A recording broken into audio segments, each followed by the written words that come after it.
Hi everyone, Emily Teacher here, and today we're reading 64 Squares and 16 Pieces. In most sports, men play against men and women play against women. Because men on average are bigger and stronger than women, this makes sense. But chess tests the brain, it does not test the body. So why are there national women's chess champions and national men's chess champions?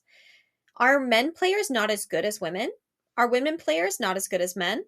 Let's try to discover the answer to those questions. So let's learn all about chess and why there are men and women's leagues. Chess is played on the same board as checkers.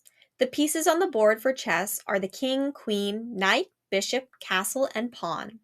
Unlike checkers, all of the pieces move in different ways. To understand what is happening with each move takes a lot of experience. Luck plays no part in the outcome of the game. If you lose, it is because you did not play as well as the person you were playing against. Some people seem born with a talent for playing chess. Often they begin playing at a very young age. Irina Krush from Brooklyn, New York, is one of them. She was 5 when her father taught her the rules.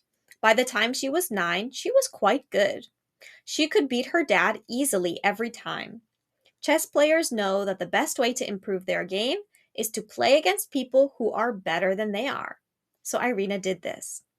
She spent an average of 5 hours a day playing or studying chess, along with going to school. In 1998, she won the title of Women's Chess Champion of the United States. She was 14. That must have been very exciting. Her only regret was that she did not get to play against men. 3 years later, she was rated among the top 100 players in the United States. 98 of them were men. Chess seems to be mainly a male pastime, but it does not start out that way. The number of boys and girls who actively play chess is about equal, up to age 13. By the time these players go to high school, however, most of the girls have stopped playing. People who try to promote interest in chess are puzzled. Why should this be? One theory is that to win games in chess, you have to be willing to attack as hard as possible. Women, some people say, are better at protecting than they are at attacking.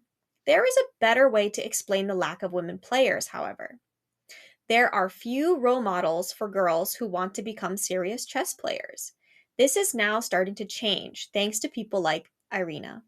So they really don't know why there are more men players in chess and not as many women, but they do have these theories or ideas about why that might be. Today, more and more schools offer chess lessons. This is where most young players get their start. Once you have learned how to play, you can join a club. Often, there are divisions for different levels of players because some people are better at playing and some people aren't as good at playing yet. You will have the chance to take part in tournaments. In those contests, the results of each game is written down. That gives everyone a record. The more games you win, the higher your name goes on the list. Those at the top are called Grand Masters. That is what Irina is now. In 2007, Irina defeated a high-ranking men's player, Vladimir Akopian. And in December 2009, Irina took first in the National Chess Congress tournament. By 2015, she had won the US Women's Chess Championship 6 more times. Somewhere today, there is a young chess player, boy or girl, who will follow in Irina's footsteps. That person will admire Irina and study her games. A careful record is kept of each one. Then one day, that person will come face to face with Irina. Using mental power alone, he or she will try to defeat her. That person could be you. Thank you for reading with me today. We have links that are related to each article. If you would like the link for this video, you can find it down in the description below.